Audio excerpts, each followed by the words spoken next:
This is the second of the 3 Pufendorf lectures that Professor Jonathan Dancy will give this week.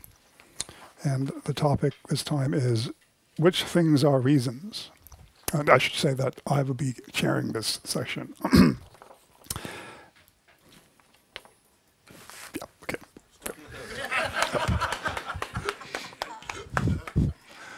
That was very elegant. So this is about the left-hand side of the favoring relation. Something or other has to go on the left-hand side. And that's to say, what is doing the favoring? What are the things that favor are responding in these ways rather than those, or whatever? Is this working, this thing? It seems to echo in my head as if I was talking to I can hear myself talking in a funny way. It's bizarre. I can even hear myself breathing. I start by giving you something to read, which is a footnote in a book by Mark Schroeder. Now, Mark Schroeder is a very, very clever, no longer young, less young man who works in California, and he knows everything. Okay, it's amazingly encyclopedic. But he isn't always right. Okay, and here's an occasion when he's not right, because he says, I'm not right. And it's about what's on the left-hand side of the favoring relation. I maintained that we need, as it were, states of affairs to do the favoring, something like that, or features of states of affairs, that would do. He writes, it's just a footnote, this. Okay? Dancy has an argument that reasons must be states of affairs rather than propositions, but it is fallacious. In the same way as is the argument that desire cannot be a propositional attitude because you don't want propositions. So already in the back of your mind should be the question, when you want that P, what is it that you want? Can you want a proposition? Very hard to know what you do with it if you've got one. My argument, supposedly, whatever that is fallacious in the same way as is the argument that desire cannot be a propositional attitude because you don't want propositions. So desire is not an attitude of desiring in which you stand to some proposition which you desire. Who'd want a proposition in this sense of proposition? Okay, there are other propositions you might want, but that's a different matter. So now I've numbered the sentences so that I can refer to them when I want to. 1. In the case of desire, desire and want can be followed by a determiner phrase, a complementizer phrase, or a non-finite clause. You need the handout for this. You've got a handout? Yeah? Okay, good. Sorry, you're looking at me so seriously, I thought you didn't have it. Now, I've, as it were, told you what these things mean, in case you don't know any grammar, just like I didn't know any grammar when I first read this paragraph. So, I desire a drink, that's a determiner phrase. Don't know why it's called that. I desire that P, that's called a complementizer phrase. The that clause, something like that. I desire to V, that's a non-finite clause, apparently. Now, I know nothing about formal grammar or anything like that. Why it should be called a non-finite clause, I've no idea. But at least we have these 3 constructions, right? We need names for them, so here we have some names. In the case of desire, going back to the Schroeder now. 1. In the case of desire, desire and want can be followed by a determiner phrase. You can desire a drink. A complementizer phrase. You can desire that your daughter gets home safely tonight. Or a non-finite clause. You can desire to get out of this lecture immediately. And that's true, as it were. We have all these different expressions. The thesis that desire is a propositional attitude is the thesis that the others are to be understood in terms of complementizer desire ascriptions. So, desiring a drink and desiring to drink are to be understood in terms of desiring that I drink, somehow. That's the thesis that desire is a propositional attitude. The others are to be understood in terms of desire that, where you get a proposition after it. 2, so to describe this as the view that what you want is a proposition when you want her to come home safely, shall we say, is to recast it in terms of a determiner phrase desire ascription. So it's a bit like desiring a drink. I want her to come home safely, I want a drink. Same, that's like really the same. And according to the theory, and he doesn't say which theory actually, to want with a determiner phrase is always to want to bear some specific contextually relevant relation to the thing desired. To want a beer is to want to drink a beer, or to find a beer, or to buy a beer, or something like that. So in particular, to want a proposition, and you might, I hope you're thinking, I don't know how to do that. I don't know how to want a proposition. Right? To want a proposition is to want to have a proposition or to hold a proposition. And that's why you can't want a proposition, because you can't want to have a proposition or to hold it or anything like that. So even according to the view that desire is a propositional attitude, it is not accurate to say that what you really want are propositions. And that might surprise you a little bit. Still, he wants to say, clearly, that desire is a propositional attitude, yes, because it takes a that clause, presumably, but what you want are not propositions. Similarly, X's reason is ... can be followed by either a determiner phrase, my reason was her distress, or a complementizer phrase, my reason was that she was upset.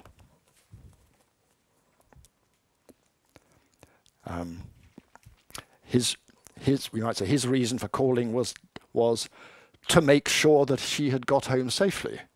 That's a perfectly good account of a reason. And that would be, I think, a non-finite clause. It's a to. Non-finite clause is defined in terms of to, desire to. 6, the view that reasons are propositions. This is all about metaphysics, okay? Is the view that such determiner phrase reasons propositions must be interpreted as complementizer phrase reasons ascriptions. So, if you like, when we talk about desiring things, we've got to reinterpret that in terms of desiring that P. Wanting a drink, desiring that I drink. So 7, his reason is the proposition that P has to be interpreted as his reason is that he believes that P, or his reason is that it is true that P, some that clause. 8. So, conclusion, even according to the view that reasons are propositions, it is not accurate to say that someone's reason is a proposition.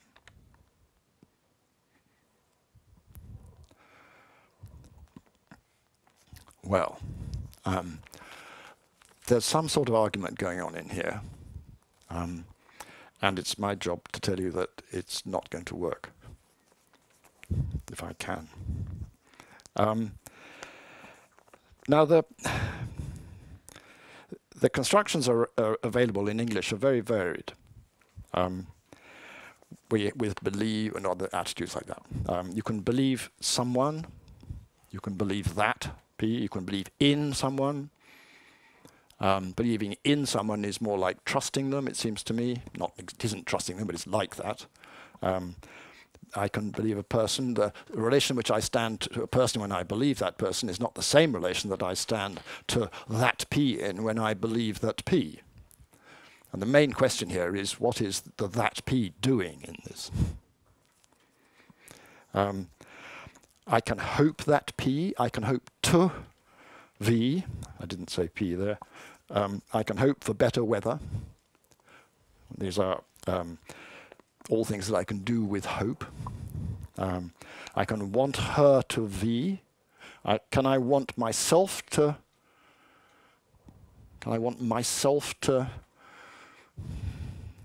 escape the scourge? I can want, when I want not to fall ill, do I want myself not to fall ill? Is that how it's to be understood?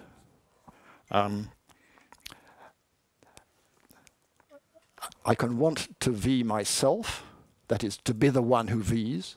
I can want to get to, I want to do it myself. I can hope that I will be strong enough to do it when the time comes, and presumably that includes wanting to be strong enough, which need not be the same as wanting that I will be strong enough. Okay, so in a sense, there are lots of kind of subtleties going on here, and one has to try and work out what the wretched argument is supposed to be, and see what sort of to do with it. So here are some initial comments.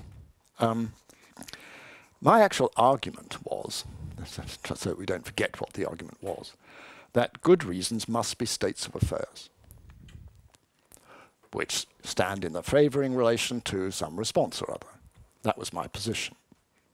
It was not that all reasons for which anyone acts or believes must be states of affairs. We know that some of the reasons for which people act are not states of affairs because they're mistakes. Now, it's obvious in any case where the agent's reason is a mistake, the agent's reason won't be a state of affairs.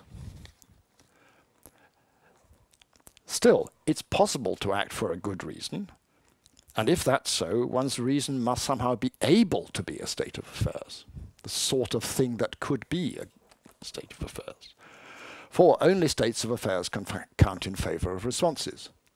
So the metaphysics of the thing really requires, in the good case, as it were, that there's a state of affairs there which is my reason and which is counting in favour of responding in the way that I propose to respond. That's what we're expecting to find. Only states of affairs can be reasons. But what about the case where the agent is mistaken? Well, I say about this, that to be mistaken in that case, this case means the agent is acting for the reason that P, but it is not the case that P. Well, my answer is the agent's reason is a state of affairs, real or supposed. They don't have to be right about it to act for that reason, but whether they're right or wrong doesn't change the reason for which they're acting. It isn't suddenly the metaphysics shifts. A supposed state of affairs is not the same thing as a mental state. There is a mental state involved, the state of supposing, but the supposed state of affairs is not that. It's a thing supposed, not the supposing of it. Now, it's important to remember that claims about reasons introduce an intentional context in which there is no ontological commitment. So his reason was that she had probably missed the train. There's no requirement that she had probably missed the train for that to be his reason. His reason doesn't need to be something that is the case for it to be the reason for which he jumped into the car and drove off to the station. Whatever. But none of this does anything to show that since his reason is not a state of affairs, it must be a proposition. There's always the thought that it might be something that it might not have a metaphysical status. Now, Schroeder and I agree on one thing, which is that nobody's reason can be a proposition. Propositions are the wrong sorts of things to be reasons for doing anything. They're not reasons to act, and they're not the reasons for which we act. And he allows in 4, go back to 4, where is it? even according to want a proposition, is to want to have a proposition or to hold a proposition. You can't actually want a proposition. So even according to the view that desire is a propositional attitude, it's not accurate to say what you really want are propositions. It's a propositional attitude, but not an attitude to propositions.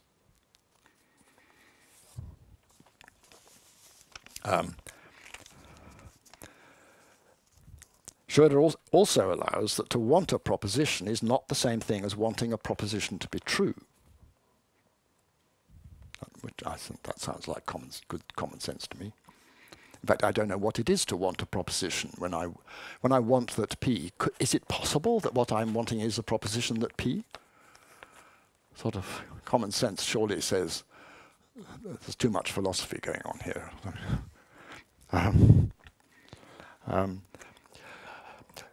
A small comment, by the way, unlike desire, the word verb desire in English, want cannot be followed by a complementizer phrase. You cannot want that P in English. You can desire that P, but you can't want that P. I want that my daughter gets better soon. It's not that, it just isn't English. I mean, I know that very few of you are English, so I feel in a position of strength here. But I do assure you that it's very hard to want that P. Yeah, that's right. It's just a peculiarity. It's just one of the many peculiarities of English and its status as a mixed language with mixed origins, like all other languages, of course. It is very hard to want or desire a proposition, however, and this isn't a fact about English. And one cannot want that P at all in English. But you can in French, and for all I know, you can in other languages. Je veux faire something. That's a but in English, we don't have infinitives really. We have te, which is called an infinitive, but it's not a real infinitive. So everyone should agree that to desire that P is not to desire a proposition. It isn't a desire to have a proposition or to hold a proposition or to desire that a proposition be true. You may have that second desire, but it's not the same desire as the first one. But you can want a proposition to be true. That's a non-finite clause. You want, but as it were, my non-finite clause in the first page is I desire to have a drink, but you can want someone else to have a drink.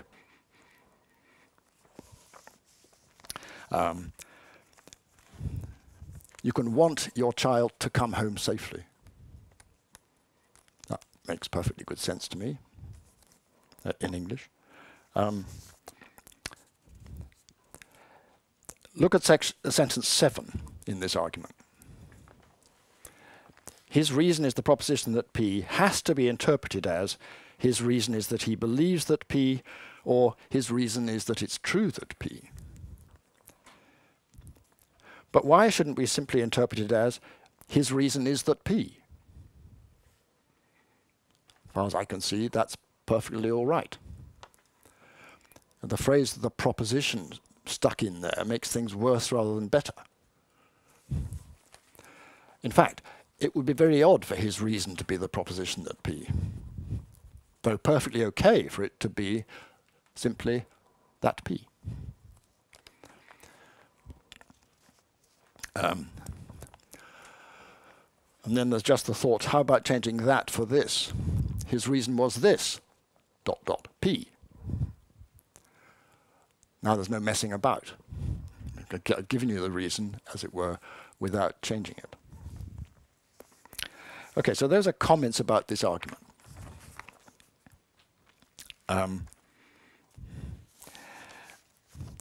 So the first thing is that and now I'm sort of criticizing. In this criticism, Schroeder doesn't actually say what my argument is, what he thinks it is. Do I appeal to the thought that it's very hard to want a proposition? No. That's the impression he gives. So I've gotten myself into this peculiar frame of mind. But in fact, I have several points to make, and they're broadly metaphysical rather than grammatical. The first point about propositions is that they can't count in favour of anything. That a proposition is true might be able to count in favour of something, but the proposition itself can't do that. It's an inert representation.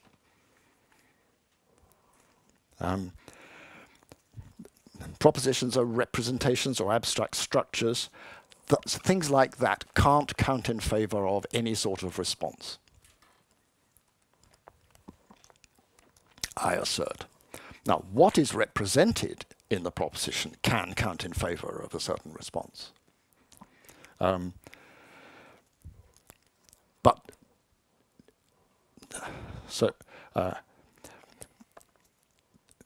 So if there's a reason around, things must actually be as the proposition represents them as being. It's their being so that is the reason, not the proposition that they are so. Now this depends on the thought that propositions are representations, and maintains that the thing that is the reason is what is represented, not the representation of it. And not everyone agrees that a proposition is a representation. For instance, and now if you look in the theory of propositions, now here's an example. Stolnaker held from the 70s, perhaps. Propositions are functions from possible worlds to truth values. That's what he held. Okay. Now, could anything like that be a reason for anything? I just ask you, come on. It's simply impossible to conceive that a function from possible worlds to truth values could count in favour of anything. And the same point applies, really, about abstract representations as such. They seem incapable to make a difference to how we might be sensible to act. It looks as if it's just going to have to be the thing represented. This is my intuition, all right? So that's the sort of, what I'm after here is the view that propositions are the wrong sorts of things to be reasons because of what they are. The reasons are the things represented, not the representations of them. And the propositions are not what is represented here. They're the things that are doing the representation.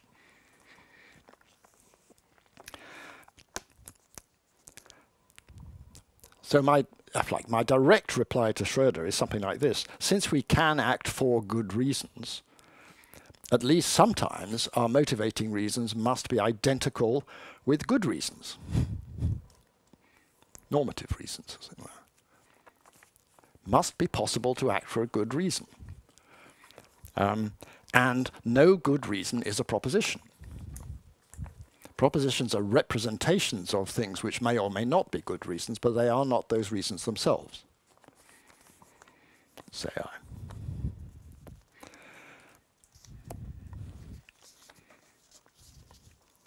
And so why say that? Well, because really, though the truth of a proposition can count in favour of something, some response, the proposition itself can't do it. So that it's true that P is itself a state of affairs, not a proposition. Or at least there is a proposition that it's true that P, but it's also the state of affairs that it's true that P, and that's what is the reason of its being so. Now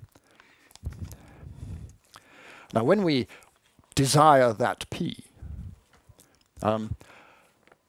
nobody supposes that what you're actually desiring is a proposition. You can't do, but I can't do that. I've tried not very long, and I failed.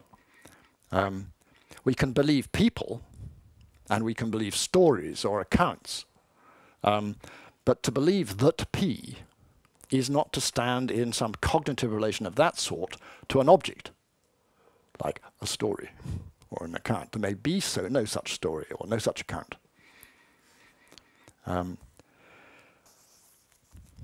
Finally, a proposition is an abstract representation and for that reason incapable of counting in favor of anything. I'm just repeating myself. Propositions are effectively too thin to favor anything. Now, that's the argument, as it were. It's a sort of metaphysical argument about the sort of object something has to be in order to be a reason to do anything.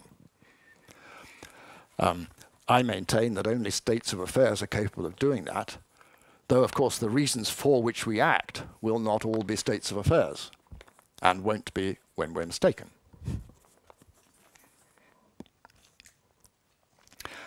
Now, this argument of mine is not undermined by pointing out that a preference for the form desire that P, with the that P in it,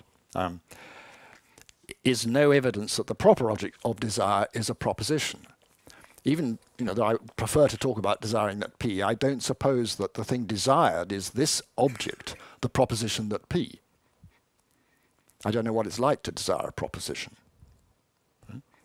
Now this might remind us, or might remind you, that I don't think it will, of a claim that Alan White made in a truly wonderful paper that nobody has ever read. Maybe Vlodek has read it.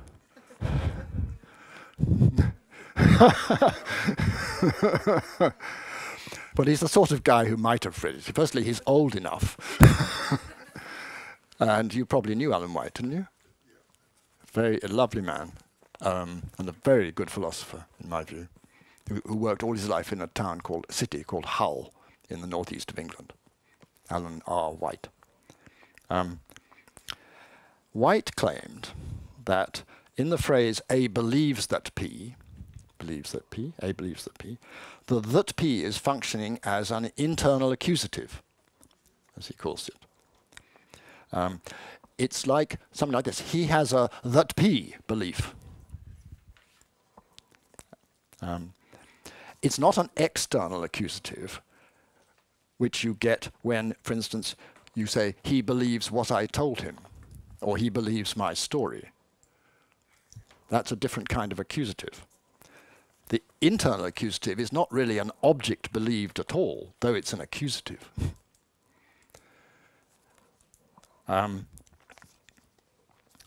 Similarly, we might say, when you desire that P, you're not desiring a proposition.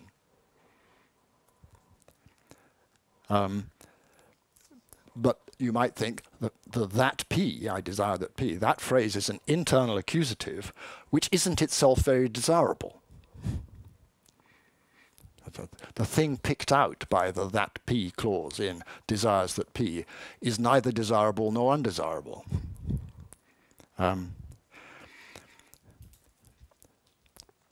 Can we say, well, if I said it is desirable that all graduate students should have submitted, note the tense mood there, at the end of their 4th year. Now, what is the thing here which is desirable?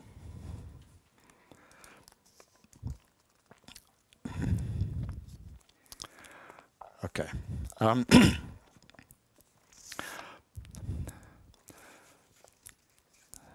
For some obscure reason, historical no doubt, in English you cannot want that P, as I've said I think before, but you can desire that P. So what do we believe when we believe that P? Let's do belief here rather than want.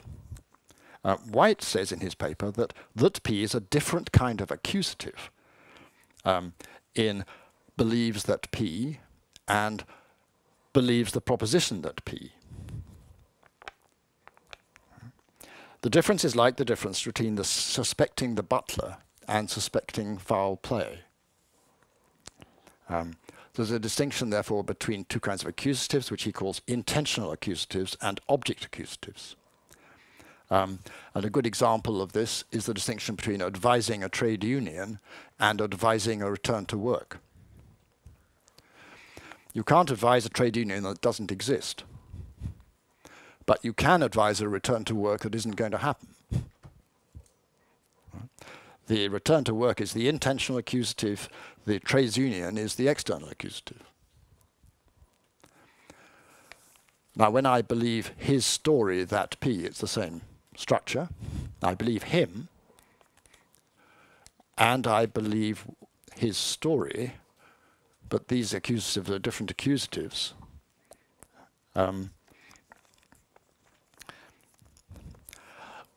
Where people get stuck is that they think of the case of belief, that what is believed, since it's a proposition, is always there to be picked out. But can you believe the story that P when there's no such story? No. There needs to be the story that P for you to believe it. Can you believe the suggestion that P when there's no such suggestion? No. There isn't a suggestion that P to believe.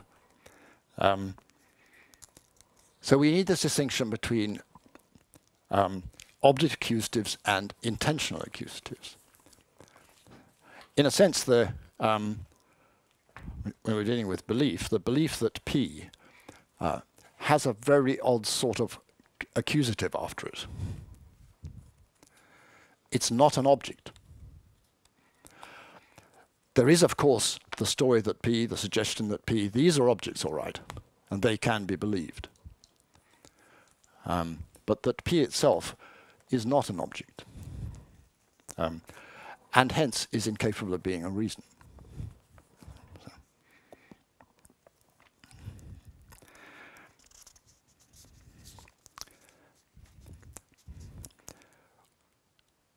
So the usual answer when we're asked what we believe when we believe that P is, we believe a proposition. I'm sure that's what you would hear that ordinarily in a philosophy lecture. But if so, propositions will not be identical with meanings of sentences, because they can't be believed either. You can't believe a meaning. You can believe a thing meant, but then the thing meant is not the thing that means it.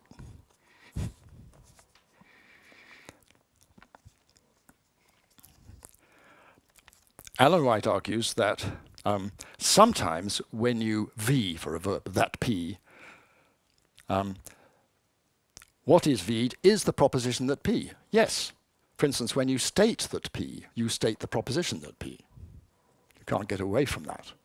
When you assert that P, when you assert that P, you assert the proposition that P. But when you hope that P, or suspect that P, or fear that P, you're not afraid of a proposition.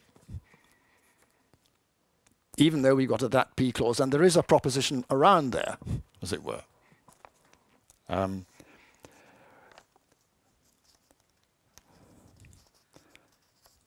Now, so what is it that we believe? I come back to this question all the time. Why should we suppose that what we believe is a proposition when we believe that P? Well, White says we do believe a proposition when we believe someone's story or someone's account. I've said this before. When we believe what we read or believe a statement or a rumor, there's something there to be believed. And he says that there is a proposition available, and we do believe it in those cases. So not only do you believe the story that P, you believe that P. But we can believe that P without believing any such thing as the story that P or the suggestion that P or any of those things, when there's nobody has told this story or made that suggestion. Right. Where have I got to? 1, 2, 3, 4. Believing a statement or believing a rumor, yes. You can do that, but that's not the same as believing that P, because of the difference between two sorts of accusatives.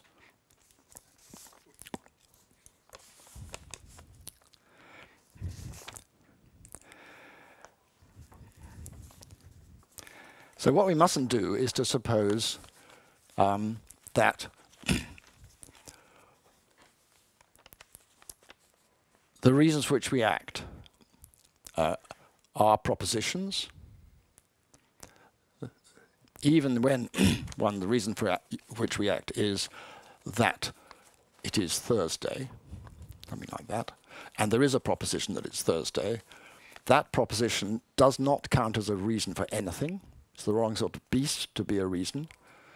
It's going to have, there's going to have to be something else that counts, that stands in that relation. It's going to have to be a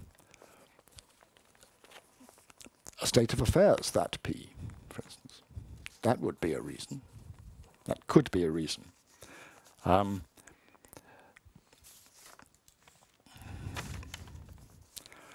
that's, I think, all I have to say.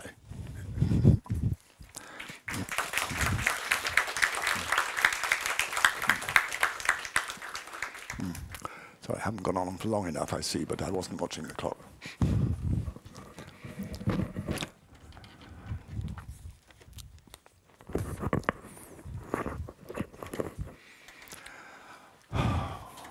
Okay, so questions. Now, whenever you speak, use the microphone, please. Lorek? Thank you. Thank you, Jonathan. I have two remarks. One is a sort of terminological thing. I think that when you talk about states of affairs, I would use term facts. So when you quite often when people talk about states of affairs, they make a distinction between existence of a state of affairs and obtaining of a state of affairs. So then you think of states of affairs as certain abstract entities, right?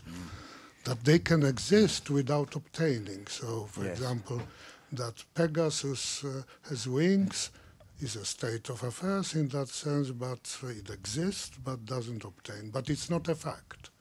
Right? Okay. Well, I mean, I do know that there are people who say these things. So it's just a kind of terminology, right? Yes. Yeah, So, in a way. but I think that when you talk about states of affairs, you mean something that actually Solid. obtains, Yes, right? Yes, I do. Okay. And it seems the reason, I want something that's capable of counting in favour of some response. Yeah, no, right. And those other things like mythical creatures. I mean, the creatures themselves don't count in favour of anything.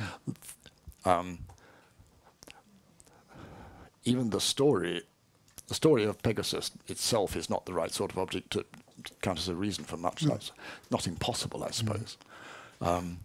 It's such a good one, you should read it. Perhaps that, yeah, how about that? Okay. What I'm, that's it. So what I'm really after is, somebody who says,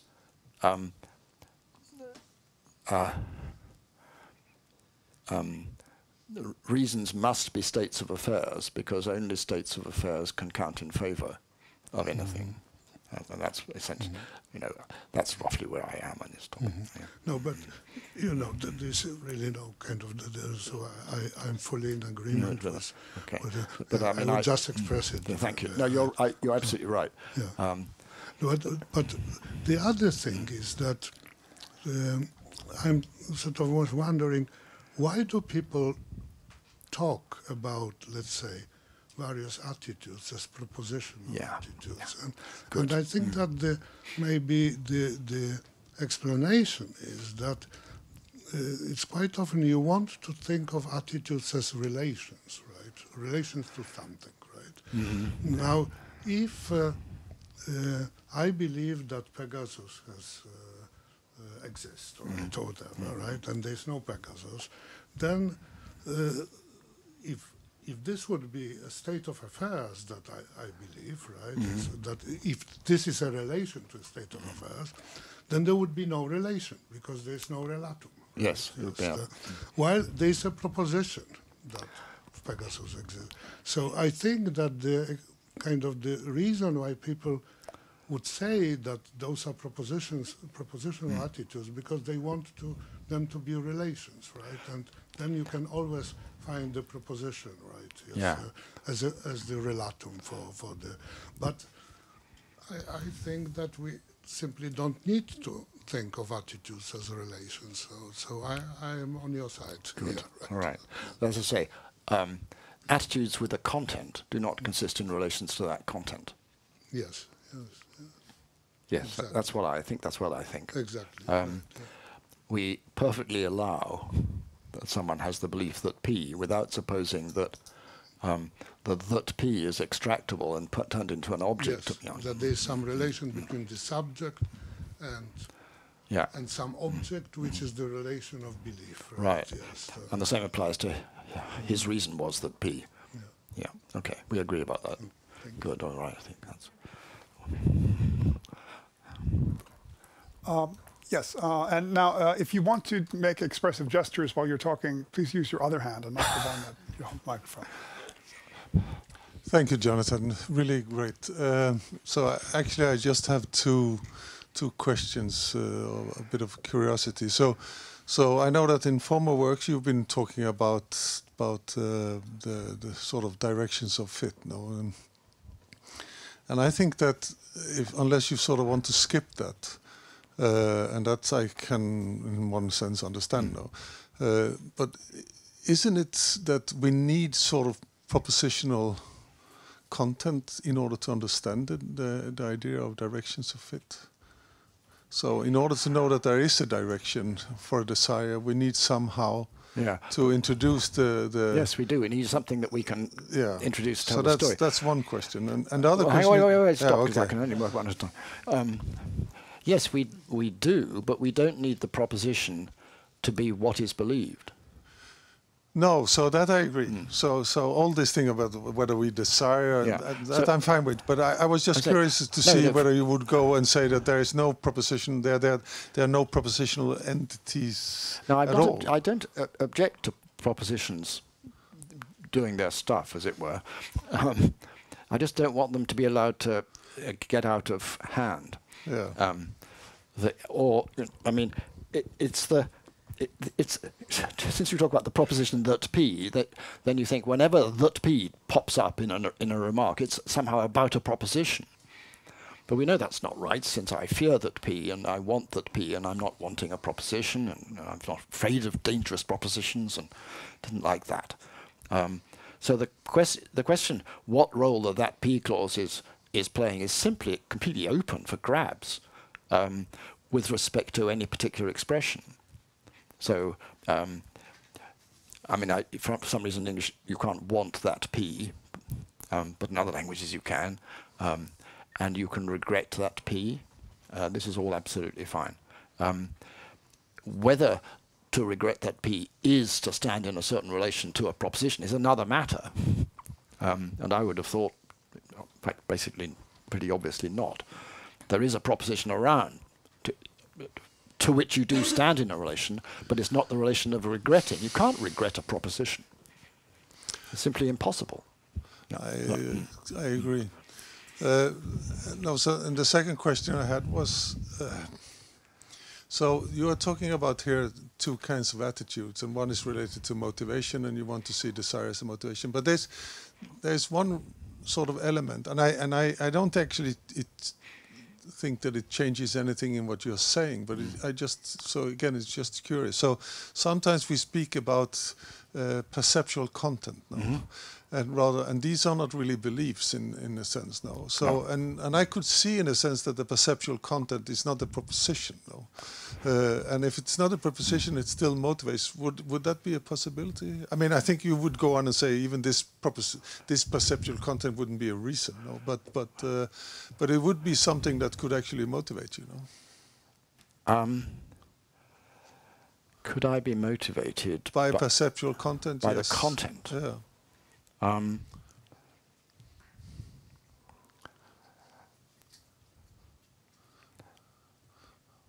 I would see it very hard to deny that, actually. Yeah.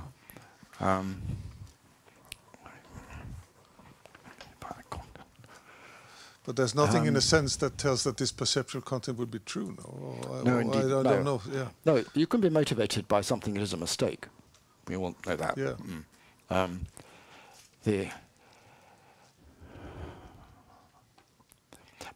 Can you be motivated by what you see? Evidently. Yes, obviously. That's the short end, isn't it? Yeah. The short answer. Of course you can be motivated by what you see and by seeing it. No, these two people are, what you see is that they are having a fight. That's a perceptual content. Now, if you sort of internalize the content so that it's not the fight, but something that represents the fight, then I'm not so sure that I want to say that you can be motivated by that. It's the fight represented that is the motivating thing. Just go in and try and calm things down. Not the representation of that fight. Yes, that's right. That's what I want to say. Yeah. Okay, thanks.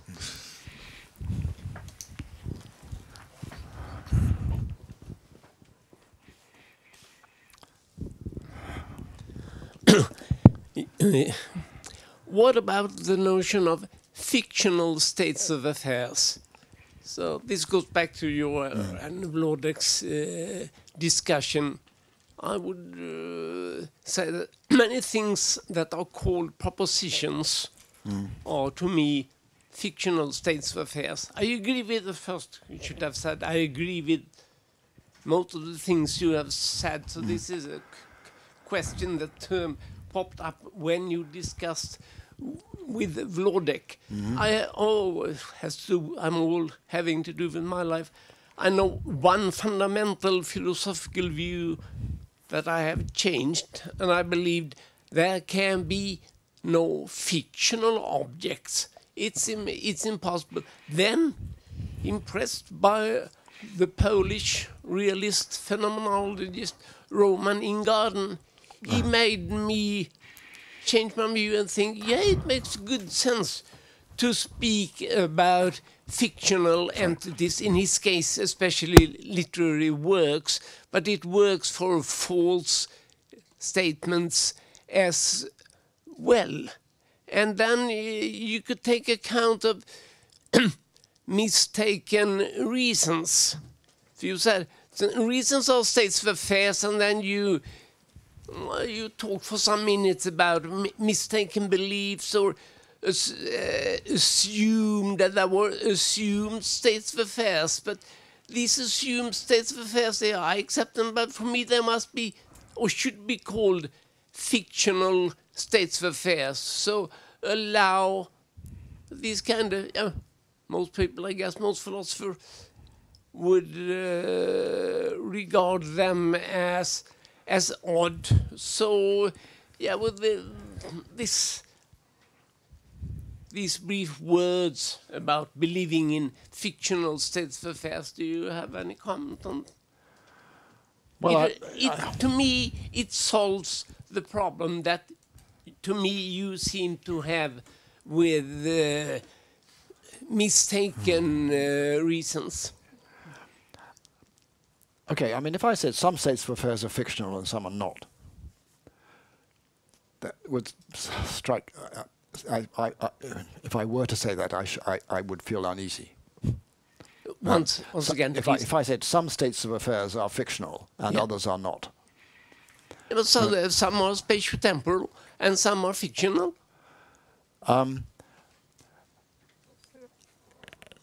The there are, which we use when we say there are fictional states of affairs, is not an existential quantifier. Ingarden's view implies that you have to accept the existence of different modes of being. So the spatio-temporal existence is one mode of being, and fictional existence is another mode of being. And that then you need in logic, first predicate logic, you have to two existential quantifiers. Predicates can't do the job. Well, we need quantifiers in addition to predicates, that's true. Yeah, that's true. And if you bring Ingarden into predicate logic, you need to impose another quantifier. So you have to distinguish between two quantifiers at least, spatio-temporal quantifier and fictional quantifier. But But look, I mean, but it sounds as if we're going to get a lot of reasons out this way, doesn't it? I mean, far too many reasons than we actually want to admit. But people act out of far too many odd and fictional reasons. Isn't that the case? The world is full with odd actions. That is the reason for which they do it. Yeah. But I'm not taking that expression as having existential consequences. No. Okay. No, That's no, okay. I think it has. I mean, I want it to be possible to act for a reason that is not the case. Full stop. It isn't that it is the case in some other way. It's not inconsistent to say his reason was that P, but P is false and absolutely false and not true in a fiction or true in some other way. It's just false. Yeah. Okay. So that's, I said, I mean, this is a clash. Yeah. You know, and I think I'm going to stick. Clear since I'm so much in your favor. Yeah. Well, I mean, it's very nice of you to be so much in my favor when you're saying things that are really highly critical, I think.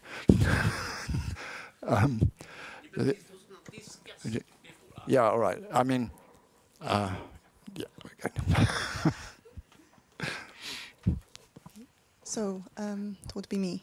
So I'm Paula Quinnon. I used to be a postdoc here. Now I'm professor in Warsaw. Congratulations. And thank you. It's been a while. I don't often think about things you are thinking of very often, and I'm brains washed by logicians. So when I was listening to you, I tried to make sense of your reasons. Why would you defend that? Like that? I'm sorry, I'm bugging a bit. I'm a bit sick, so that's one of the reasons I'm bugging. So my question was, why states of affairs, right? The reasons must be states of affairs, right? And when I was thinking about your reasons, I had two ideas, right? And the first idea would be that you have a formal reason, right? You need the states, you need reasons to be states of affairs, because otherwise you will lose them. Because if you accept that propositions are reasons, right? Then your states of affairs could just disappear. We have a very similar discussion in philosophy of computing, where we are trying to figure out whether we compute on inscriptions or on abstract objects, right? And people who defend abstract objects, they are just afraid that those inscriptions, that if we accept inscriptions, states of like those abstract objects, they will just disappear. They will be redundant. So I could think that you would have this reason. So another reason I was thinking of is that you would prefer like easier word, right? Word in which you use Occam razor, right? And you just get rid of everything which would be a philosophical overload, right? So it's easier to believe in states of affairs, right? Shall we say? Yeah, and then we just tell them whatever. And so for me as a logician, there is no difference between whether I say I believe that Lucy is home right now because my daughter called me and she said, oh, I'm going home now. So I believe she's there by now. And I don't see a difference between believing a sense in state of affairs that she's physically there, so a model in which she is there and, you know, at home. And the fact that I believe in the sentence, Lucy is at home now, is true. I don't have a problem with that. I mean, I would even say my word is easier if I think that the first, the propositional idea is true. So formal reasons that I enumerated, and I also added deflation is here at some point because you might not want to get rid of it is true part, right? But the second reason that I was considering is that you want to know how things are, right? What people really believe in, right? So it seems that I would have intuition that I believe that Lucy is home because I believe in state of affair.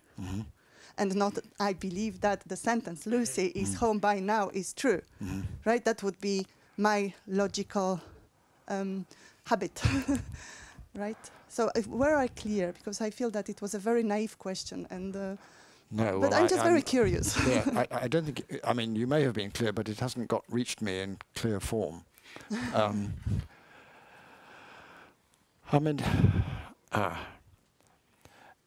I'm hoping that none of this is driven by the sorts of antecedent commitment that you started by mentioning. but it's driven by a kind of normal realism about what could possibly stand in the relation, this reasons relation. Something has to count in favor of or against. That's my bottom line, all right? And I don't see how such objects as propositions or sentences or representations can themselves count as reasons. I mean, count as reasons in favor of or against believing anything. People who have false beliefs will believe, will reason from them, and they will, in a sense, have a reason for what they do. But in fact, there is no reason so to believe. So they're in a way, you might say they're doing it for a reason, real or supposed. How about that? Okay. How about that? So yeah, so I guess that you're like in my way of seeing that it would be the answer that you want to know how things are, right? How people really think. So it's not like kind of like a formal game where you want to get rid of non-desirable objects, right? Yes, that's right, definitely. Yeah. So this is your objective. Okay. But you wouldn't mind if a logician came and would tell you, Tarski's definition of truth is like snow is white if snow is white, right? So and this is equivalent. So I believe that snow is white if I see that there it is, right? So you wouldn't reject it, right? It's just you would say, yeah, but people don't think this way. You logicians, you can, but people normally they don't do that. No, I think I would. I mean, I'm not sure sort of where the pressure is coming. I know perfectly well that it's possible to act for for a reason that is a mistake. So things do not need to be as you suppose when you act in their light, and for that reason. So it's possible to, but I mean, I'm not sure that's relevant to what you're saying even. Yeah, I think that I would have to explain me more, and yeah, so maybe it's not for a discussion here, but thanks so much. I think that I kind of understand it better. I'm just so used to formal games and people telling other people, oh, you should not say, it's the same saying, my dog will bark if the guests come, and my dog will bark if the guests come is true, right? It's the same. And then they would say those are deflationists, right? And they would have this kind of concerns.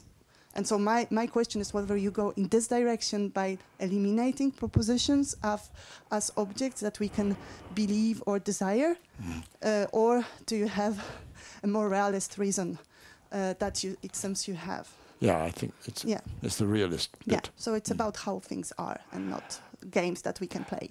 Yes, though it's important to stress that, of course, we are motivated by things that are not so. Okay, good, thank you.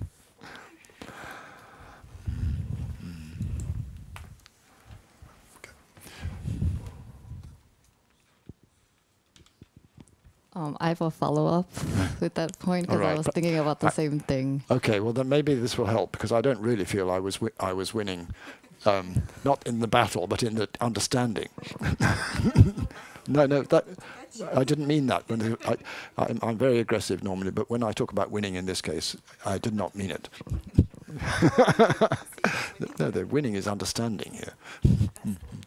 Yeah, so can you say, so since like she mentioned Tarski case, quotation mark P, quotation mark closes is true if and only if P, like everyone accepts this. Yeah. Then why can you accept the same structure where quotation mark, like it is raining, quotation mark closes is a good reason only if and only if like that it is raining like outside. So like if it is true, it is a good reason if and only if that state of affairs obtains. Right. I don't see how you can put the beginning of that second thing in inverted commas. The second. Oh, The left-hand side, you said open inverted commas, that it is close inverted commas. No reason for doing anything exists in inverted commas. But we're trying to explain what reasons are. Yes. So like, the same chapter goes like we're trying to the philosophers of language are trying to explain what truth is. Mm-hmm. So they put it in a quotation mark and then They do, but that, as it were, it would be something like open quotation marks P closer is true if and only if. Is it like that? yeah, grass is green. Yeah. Yeah. I mean, you don't actually need to, but still, supposing you did that. Then what I want to say is that nothing that consists of an opening and closing quotation marks and a clause in it could be a reason for anything.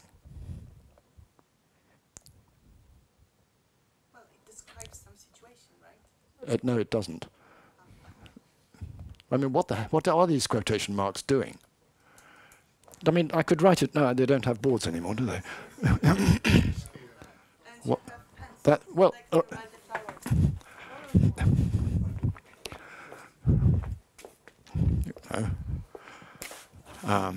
Oof.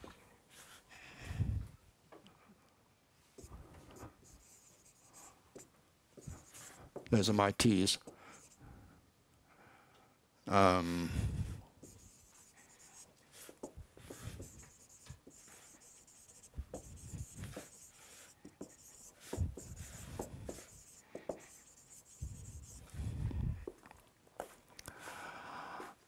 Now, alternatively, you might have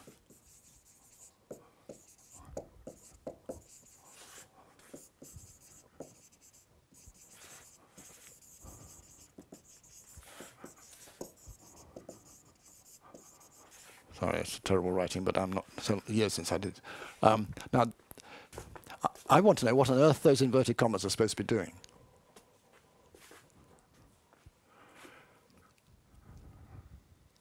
Well, you can translate this sentence into the fact that it is hot is true. Favors opening the window, right, and maybe adjust it to like proper English, right? Oh well, but that would be different.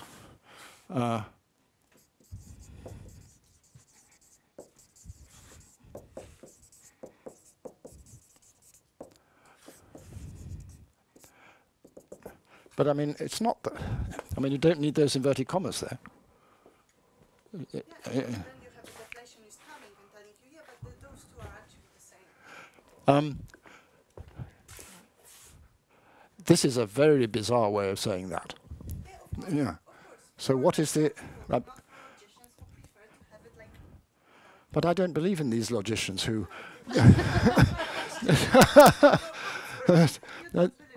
I don't believe any. I cannot think of any sensible reason for preferring this formulation to that one. But, I mean, I'm literally asking for help here. What? It could be formally more, you know, you can make modal logic more like useful or something. Do I need to care about that? I mean, philosophically, you do. But I mean, I hardly know what that could possibly mean. The fact that open inverted commas, close inverted commas, it's not. I'm going to say this for fun. It's not British. But I believe that now you answer like my question, right, about your motivation, because it's like I'm a pluralist. I believe that people have different motivations, and then they want like they develop their philosophy in this direction. And if your motivation is to say, oh, that would be a natural way of describing the situation, right? That it is hot, famous. Yeah, exactly. The realist Well, one. as it were, because I have a sense of how something like this could favour that. Yes, of course. But I don't have any idea how something like, sort of, perhaps I'm just, anything. I'm not even sure that it makes good sense to put inverted commas around that. It's already sort of. Well, you would have to have a British logician to really reformulate it properly. I won't try, but yeah. I didn't mean it. Thank you. By British, I only meant out of date. No, of course. No. But I was. I didn't. It wasn't not ironic. It was Okay, just that good. I wouldn't find the sentence. But it's okay. But you answered my question. Okay. Oh dear, this is quite embarrassing, really. I mean,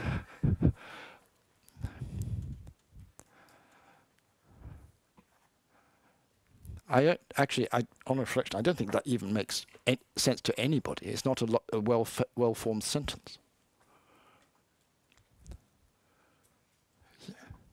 I can't see what the inverted commas are doing. But still, all right, sorry. Yeah. Okay. No. So hi. My name is Vasily. I'm a student of physics. Just also gonna throw out. I'm recently back from Ukraine over a year trip. Just because last time I forgot to mention it when it's relevant, so you never know. But anyway, so this sounds. Is this this is a completely new world for me? Is this like really high magnification dissecting linguistics? No, or I think no, it's because not linguistics. It sounds very much similar to like Principia Mathematica. Well, there's no is this like logic? There's not much logic around. I mean, some logic crept in just now, Yeah. but before then there was no logic. There was an attempt to decide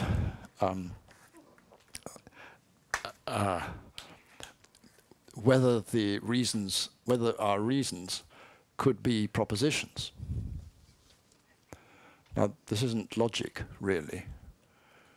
It's not a formal question, it's a substantial question. What sort of things count in favor of acting? That's what I mean to ask by asking whether they can be reasons. And you might say, of course, there's no limit to the sorts of things that can be reasons. But in fact, there have been theories which maintain, for instance, the reasons are mental states of the agent. We talked about that yesterday. Reasons are propositions, talking about that today. Reasons to act, I'm maintaining, are matters of fact. Reasons for which we act need not be matters of fact because we could be mistaken. So I put in matters of fact, real or supposed. And then I get something I can sign up to. But this is it's almost ordinary language philosophy. Come back to rule. It's certainly not driven by formal anything. And it's not really ordinary language that's doing the job so much as the basic ideas that are operating when we're thinking in terms of why people do what they do. So it's a slightly peculiar game. But that's what I think of as what philosophy is.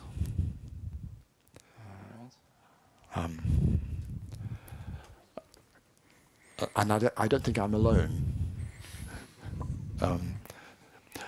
Not but what. You know, I'm very much, like some other people here, representatives of a past generation. And the subject is moving on. Yes, we know it. But we're the ones who are right. Sorry, I just put that in. Says that. I put that in for fun. That's not every single person on these things. Of course they do that. Yeah. Well, yes, I think I'm more right than wrong. Perhaps it's the nearest I'm going to get. I don't think I'm always right. I'm not saying anything is wrong. I'm just that this is. I have, in other words, I have a bit difficult following. Well, I'm not surprised, frankly. This is a very obscure and arcane topic. I mean, I think most people here will have had a lot of trouble in sort of getting an initial grip of what's supposed to be going on, because it's difficult. Yeah. And you know, even if you're familiar with philosophical debate and of the sort that we do, these particular topics are, I think, particularly difficult. And partly because it's so easy to make a mistake. But I apply that to myself as much as to anybody else, of course. Best I can do. It's interesting at least. I hope it's this topic that's interesting rather than me. You know, why do we care about this? Because we want to understand ourselves. You know, one of the philosophical purposes is to understand ourselves and the way we operate, and a very important part of that is the way in which we operate with reasons. This is an absolutely central element of human life. I mean, you'd have to have very, very sharp definitions of each word to hold these conversations. Well, I think because we can there can be slight differences in our definitions, and then we're speaking to different languages. Well, but the trouble is almost none of the words we use are definable. So it's very hard to say we can't do anything until we find definitions. So we will be reduced to silence almost immediately. And also definitions themselves would be expressed in exactly the words that are in trouble.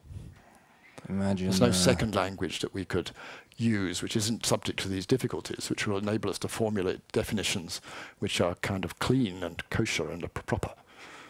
We only have the languages we use, and they're full of preconceptions. It's like more and more mathematics. No, less and less mathematics. Mathematics won't help us understand ourselves.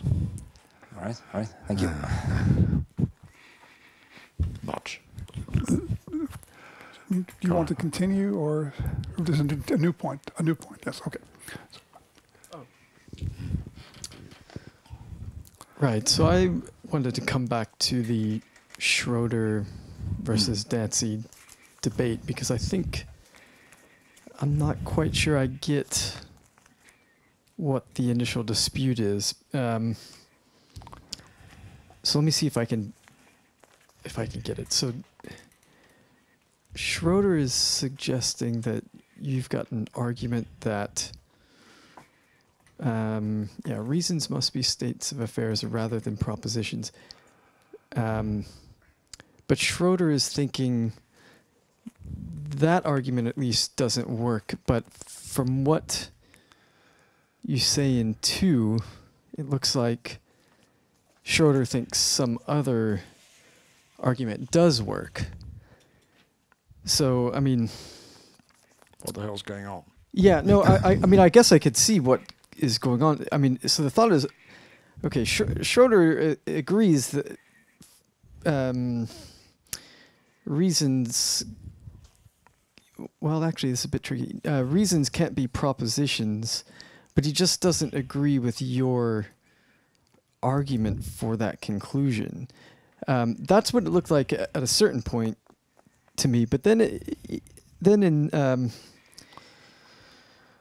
in his statement 8, it looks like what he's trying to say is, so even according to the view that reasons are propositions, it's not accurate to say that someone's reason is a proposition.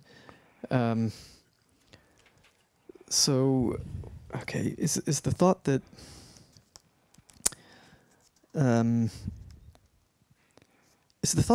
it's like Schroeder saying, look, when people have been saying that reasons are propositions, that has really meant some other thing that is not targeted by Dancy's argument. Okay, actually, so yeah, I think I'm trying to, I'm struggling to. The last sentence in the quotation from Schroeder is But you all needed to hear that. So he writes, that's number 8 in your enumeration. So even according to the view that reasons are propositions, it's not accurate to say that someone's reason is a proposition. That sounds absurd.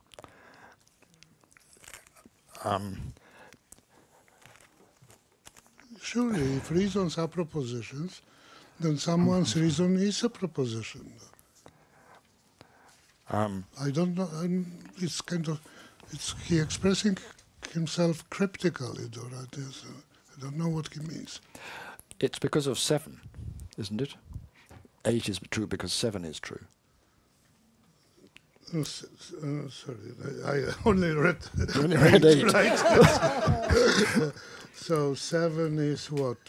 So his reason is the proposition that P has to be interpreted as this reason. His reason is that he believes that P, or his reason is that P.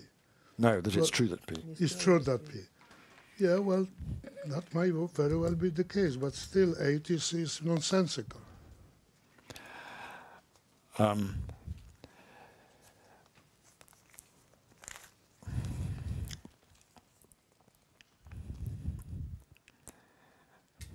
mean, I could just say good. Yes, you could, right? Yes, right. Yeah. There's something very odd going on. We can all agree about that, right?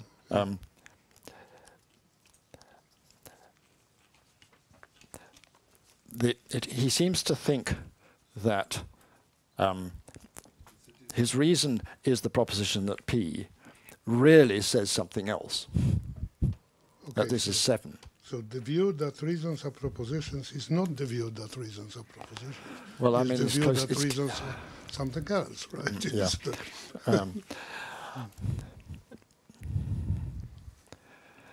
Yeah, I mean, I can't defend it. I'm not trying to defend it. No, we would have to have Mark here. We'd have to have Mark.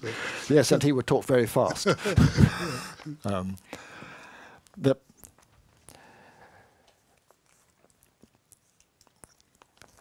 The thing is supposed to be an argument. Look at the first line, the first sentence. It's as if I have argued that desire cannot be a propositional attitude because you don't want propositions. And that's fallacious. Yeah, but you know, there's a standard answer to that. People would say, well, of course you don't want a proposition. You want a proposition to be true. Yeah. So that's applicable to all those attitudes, yes. Right? The problem is that this is not a satisfactory answer, because I could want that that it rains without having an idea about propositions or an idea about truth, right? Yes. So this is a wrong translation of the. It's kind of making. It's over-intellectualizing. Yes, the complaint that it's over-intellectualizing is not quite the same as the complaint that it's wrong. Well, it's wrong in the sense that when I believe that it rains, I do not believe that the proposition that it rains is true, because maybe I have no idea about what propositions are, what truth is, right? But I still can believe that it rains, right? Yes. So it's. I think that's the main objection to this idea that that we can sort of reduce the talk of all propositional attitudes of kind of a relation as wanting a proposition to be true, hoping that a proposition is true, or desiring that proposition, or whatever. That all this assumes too much on the part of the subjects, the part that some subjects simply don't have. Right? The complexity Animals required. may believe that it rains, raining without having the idea of propositions. Right? All right, and what if I said, well, look, all the same, to believe that it's raining is to stand in a certain relation to a proposition? Yeah, that So, I mean, could be. Yeah, that's possible, right? that is possible. That's possible. And Right? I might not know that I'm standing Yeah, in that relation to a that proposition. might be. So you could, if you want to say that you are standing in relation to something, that's you are standing in relation to a proposition, and what is this relation? Well, you believe the content of that proposition, right? Yes. Or you believe the proposition to be true. That would No, be no, you don't believe the you don't proposition to be true, right? because you just have, sorry, you lack right, that you concept, lack that concept. right? Yes, Yeah. right, That's right. yes. Yes. But you still stand in some relation to that proposition. Yes, you do, definitely. Yes. And nobody need to deny that. Yes. Yeah. Okay, thank you for that support. So did I. Yeah, anyway. Where are we at? I don't know if I do want to follow up, but I guess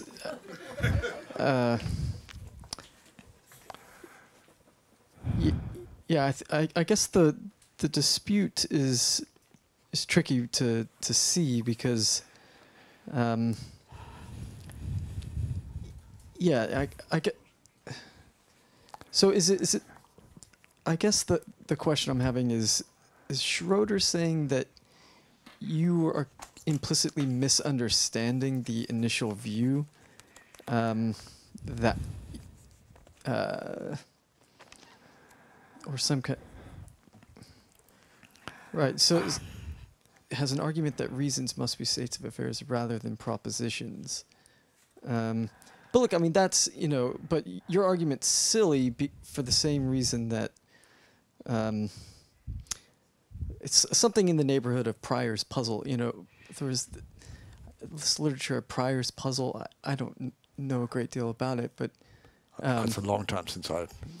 Well, Pryor's puzzle, I mean, it's like, so he had this observation that, I can fear that, my brother, or fear that my brother didn't make it home, but not fear the proposition that my brother, and that's, oh, look, this is weird because these two things are equivalent, so you should be able to substitute them, salvo veritate. Yep. But you can't do that. Okay, that's Pryor's puzzle, Yep, and then okay. there was some mess about that. But it seems like he's trying to say you're making some kind of mistake in that vicinity. I mean, basically thinking that the inference in Pryor's puzzle is a good one, or something like that. And so,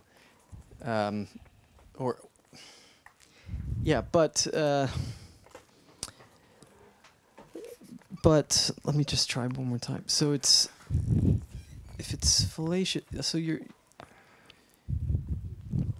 but really, when people are saying that reasons are propositions, really they just mean that having a reason is something like a propositional attitude or something like.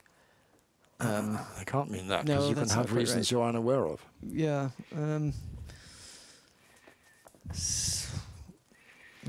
Okay. So I'm a bit puzzled. But yeah, it's. I just, Thank you for your question. Yeah.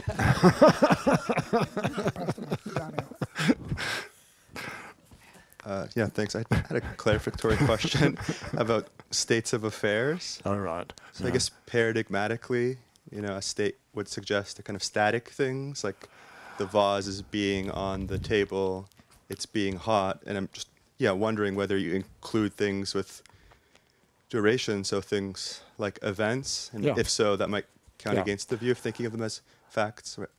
So like they're fighting could be a reason to intervene. Of course, the storm could be a reason to go inside. I guess you can, I'm not sure how to facts and events relate. Of course, there are facts about events, but it seems like the event is the more tangible thing.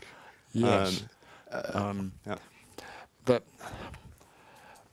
it's not the truth that they are fighting that is your reason for intervening. It's that they're fighting.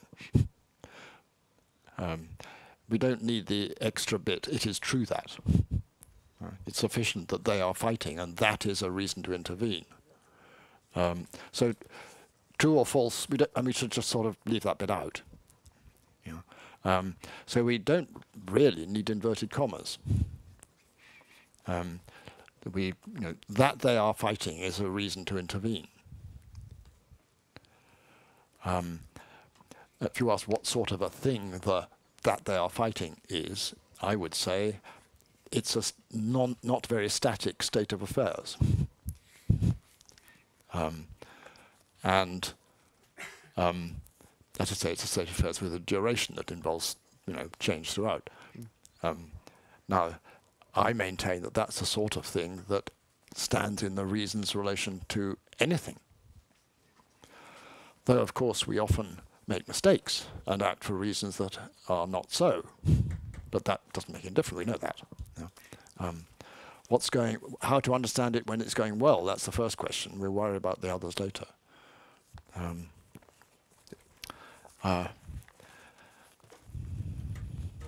think that's all I have to say. Thanks. Do you want? Yeah. Would you say that? So you would say this. I believe that reasons are states of affairs. Yeah. Then would you say that reasons are states of affairs is a state of affairs? Yes.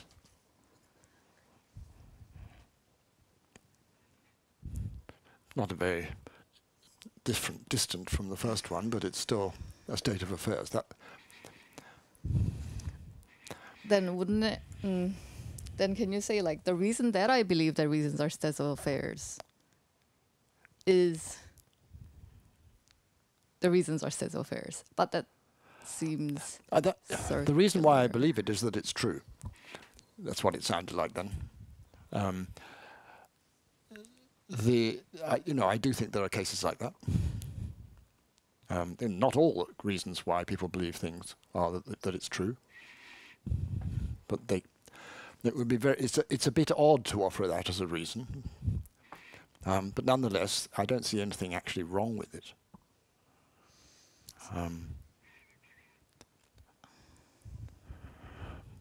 My reason is that they're fighting. My reason is that it's true that they're fighting, and nothing much changes, frankly, I would have thought. Truth is thin, as far as that goes.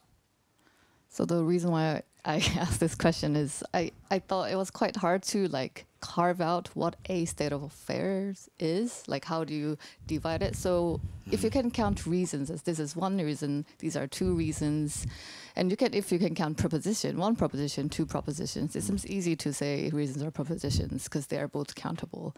Whereas if it's really hard to count a state of affairs, like how many states of affairs are there? Do you think it's easier to count propositions than it is to count states of affairs? Really?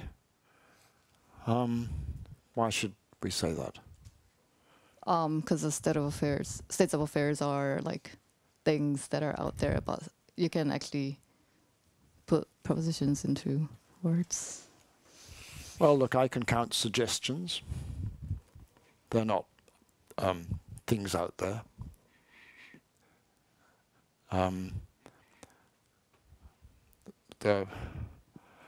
It's not obvious why they're being out there, as it were. Makes them easier to count.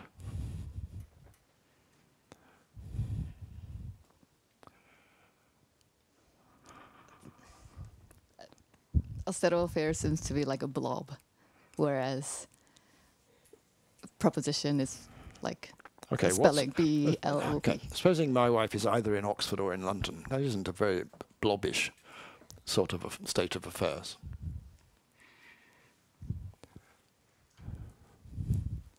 It seems to have two blobs with an oar in the middle.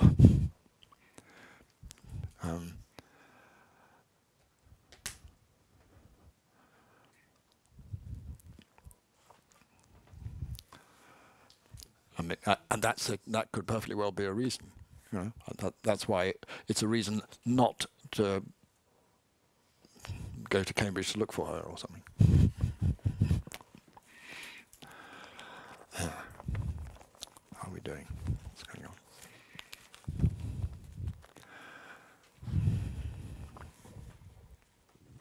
on? Hello there. Hello. Yes, I have another kind of question, and I'm just a bit curious. So, why didn't you choose tropes instead of states of affairs? Because I know what states of affairs are, and I don't know what tropes are. I used to know what tropes are, but I don't think I need tropes. What are tropes? Are instantiations of something, aren't they? What are tropes? The point about tropes is that they are abstract particulars. So you have particulars, and that's the only thing that exists. But you don't have to accept nominalism, and so it's a kind of a nice in-between position. And they are very concrete in that sense. So you could understand, why there are good reasons, and so on. But I'm not arguing for tropes. No. I'm not the trope person, no. But I just think it might be interesting for you. So tropes are particularizations of properties. Is that right? Yes, some people say so. Some say they are actually objects. So that too. Okay, but such a thing is incapable of being a reason. Okay. The trope itself can't be a reason. The reason would have to be something like the trope is instantiated, or and you can't, as it were. Well, that which is a state of affairs is something capable of counting in favour of a response. But I'm not convinced that a trope is capable of doing that. Yeah, but the trope is more physical, I suppose, but we can get back to that. But just wanted to see if you have had, like a long argument for this. No, I don't. Or I don't as a metaphysician. Okay, I'm recovering my ground here gradually as I search back in the past. But I mean, I thought that tropes are particularizations of instantiated properties. They're instantiations of properties. Isn't that right? Yes? No? Wrong. It's the other way around. Yes. I think that you make sense of tropes, but there are no universals that can be instantiated. According to the trope philosophers, which I have quarreled with because I believe in universals, but they think there are no universals. But you speak as a bit commonsensical. There are properties as universal. They may be instantiated or not. But that's not what the true tropists say. But if we are getting far away from the central topic. Right. Okay. Tropes have died a death.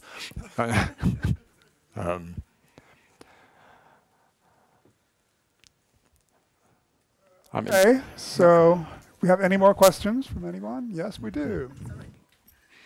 Yeah. So I have, it's very close to what I have asked before. So what was Schroeder's point of view? I mean, is he a realist as you are? Because my impressions after listening to this discussion is that you are, I believe you, right? You won, right? If you want to, like you convinced me. And I think that if you are searching to describe what there is and how people actually what they believe in, what they fear of, those are states of affairs, right? Not propositions. Then you will have those crazy logicians or, trope people coming to you and say, okay, but maybe you should reformulate it in this or that way because then it will be more metaphysically adjusted. So what's Schroeder's? His view is that his view is that reasons for action are states of are propositions. Yeah, but he's also searching, as you do, how things are? Or is he a logician or a well, there may be true propositions, of course. I mean, I'll try this. Reasons for action are true propositions. Reasons for actions are true propositions. From a logical point of view, I love it. I think that this is the way you are making sense, and then you can make a calculus, and then you can, analyze things in a more proper way. But it is not, my objective will be a game, right? My objective will be to look at the language or, see what I can deduce from what, but it wouldn't be to say how people are or what people think and how they understand myself. It's not about understanding myself. I don't think so.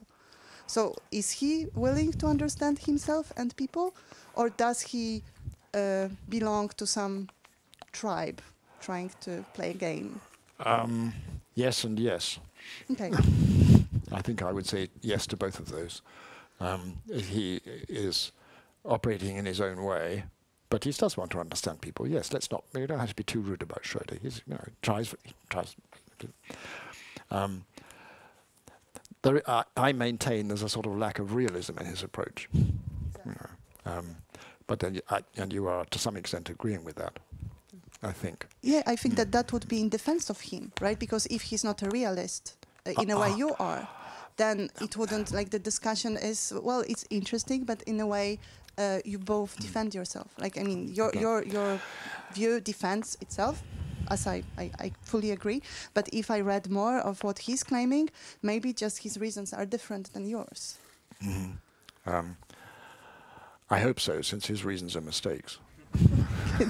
Thank you.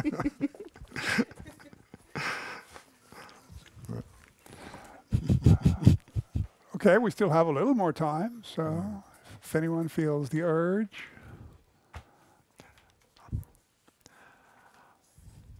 I didn't talk for very long. True. I thought it would take longer than it did.